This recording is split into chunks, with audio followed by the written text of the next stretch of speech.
You finally pull the trigger on that high-end premium leather sofa. You've been eyeing it for months, and as you swipe your card for $2,000, you aren't just buying a place to sit. You're buying a new version of yourself, a version that is settled, sophisticated, and finally arrived. You imagine guests walking in and thinking, wow, they've really made it. The sofa arrives, and it smells like success. It's the centerpiece of your life. But as soon as you sit down, you look across at your old, scratched-up particle board coffee table. Suddenly, that table, the one that served you perfectly for 3 years, looks like literal junk. It's no longer a table. It's a stain on your new identity. It whispers that you're still just an amateur pretending to be a professional. The truth is, your luxury purchase didn't come alone.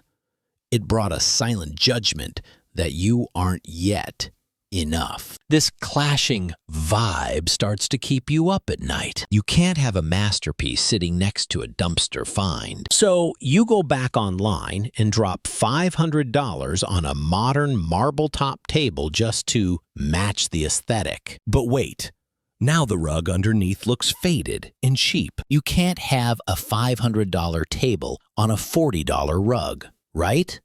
That's another $300 for designer wool. Then you realize the curtains are the wrong shade of blue. The wall paint looks dull in this new light. And suddenly you're hiring a painter and buying $200 worth of decorative pillows. Within a week, that $2,000 investment in yourself has quietly bullied you into a $4,000 000 renovation you never planned for. And you didn't even see the blackmail coming. This isn't just you being impulsive. This is a psychological chain reaction that has drained more bank accounts than the stock market ever could. It explains why a simple promotion often leads to a hollow bank account, and why buying a dream car can turn into a financial nightmare. My name is Jim. And on this channel, we explore the invisible scripts that keep us broke. Most people think they buy things because they need them. Today, I'm going to prove to you that you buy things because your other things are demanding them. You think you're the master of your house, but you're actually just a servant to your own furniture. To understand this spiral, we have to look back at 1913, at a man named Arthur Pop Momond. Arthur and his wife moved to a wealthy community in New York. They were doing well, but they weren't New York elite well. He began to suffer from what I call social friction. Every time he looked over the fence, his neighbors had a newer carriage, a bigger house, and more elegant parties.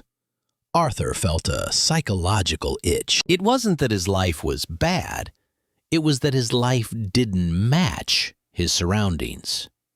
He felt he had to look the part to be taken seriously. He started spending every cent he earned to bridge the gap. New furniture to match the neighborhood prestige. A better car to match the driveway next door. Finer clothes so he wouldn't look like a fraud at the local club. Arthur wasn't buying things to use them. He was buying them to purchase the approval of people who didn't even like him. Eventually, the weight of his pride, his social ego, crushed him. He went completely broke trying to maintain a lifestyle he couldn't afford, terrified of being the only one left behind. He turned his failure into a famous comic strip called Keeping Up with the Joneses. Here's the kicker. In the comic, the Joneses never actually appear. They are a ghost, a shadow. And that is the terrifying reality of the matching trap. We aren't just trying to match our things. We are trying to match a social standard that doesn't even exist. Most of us think we are immune to this, but modern marketing has weaponized your fear of incongruity. It's called identity upgrading. Now, you might be thinking, okay, Jim, I don't live in some fancy New York zip code, and I don't have wealthy neighbors to compete with. What does this have to do with me? The truth is, it relates to you every single day. It just hides under modern names. leveling up my lifestyle, investing in myself, or the most common one, status. Be honest, have you ever found yourself here? You get a big bonus or a promotion. To celebrate, you buy the latest MacBook Pro. You tell yourself, it's a tool. It makes me more productive. But the moment you set that space gray masterpiece on your scratched IKEA desk, a seed of discomfort grows. Suddenly, the desk you've used happily for 5 years looks cheap. You feel like an amateur. So you drop $800 on a premium standing desk to match the energy of the laptop. But then you realize your old swivel chair looks pathetic. Sitting in that beat-up chair at this high-end desk feels like an insult to your lower back. So you swipe for a $1,500 Herman Miller Aeron. It doesn't stop there. The tangled mess of cables and the old lamp are ruining the professional vibe. You buy a cable kit, a $200 screen bar, and minimalist speakers. In less than a month, a single laptop has quietly bullied you into a $5,000 office renovation. You didn't do it because the old desk was broken. You did it because you were afraid that if your things didn't match, you weren't actually the success you claimed to be. This is the Diderot Effect. It turns a luxury purchase into your new baseline. It makes us buy things we don't need with money we don't have to impress a version of ourselves that doesn't exist. We think we own our things, but that new gadget is actually the boss ordering you to buy 10 other things to serve it. So, how do we break a cycle wired into our dopamine receptors? We can't just live in a cave, but we can build a psychological circuit breaker. Strategy 1. The domino audit. Before any anchor purchase, a car, a handbag, a camera, map out the dominoes. Ask, what is the total cost of the system, not just the sticker price? If that $1,000 500 camera demands a $400 lens and a $2,000 laptop upgrade, the cost is $4,000. If you can't afford the $4,000 ecosystem, don't buy the entry fee. Stop looking at items in isolation and start seeing them as an entry fee to an expensive club you might not be ready for. Strategy 2. The one-in, one-out inventory cap. The Diderot Effect thrives on accumulation. We add the new but keep the old, creating a clash we feel forced to fix. You must cap your inventory.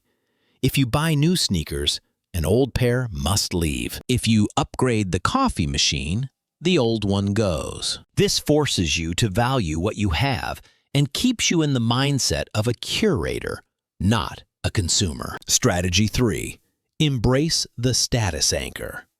This is the nuclear option. Deliberately keep one visible part of your life low status. Drive a reliable, dented 10-year-old car while earning a 6-figure salary. Wear a $20 Casio with a tailor-made suit. When you intentionally keep one anchor item humble, you break the spell of perfection. If your car is basic, you feel zero pressure to stay at 5-star hotels just to match your vehicle. You give yourself the freedom to be mismatched. A low-maintenance identity is the most profitable asset you can own. It is the ultimate financial cheat code. It allows you to stack real wealth while everyone else is exhausting their bank accounts trying to. Curate a living museum for people they don't even like. Consumerism is engineered to make you feel perpetually incomplete, that you are always just one purchase away from being enough. But Arthur Momond and the man with the bathrobe proved the truth, that one purchase doesn't finish the puzzle. It scrambles it. It resets the board and forces you to start the expensive game of matching all over again. Don't let a piece of leather or a titanium frame dictate your worth. Don't be a slave to your possessions. Be the master of your life. If you want to build wealth that actually lasts, the kind that doesn't rely on showing off, check out this video right here on the Coast Fire Method. And if this video saved you from a stupid purchase this week, hit the like button and subscribe for more financial sanity. I'm Jim, and I'll see you in the next one. Don't buy the sofa.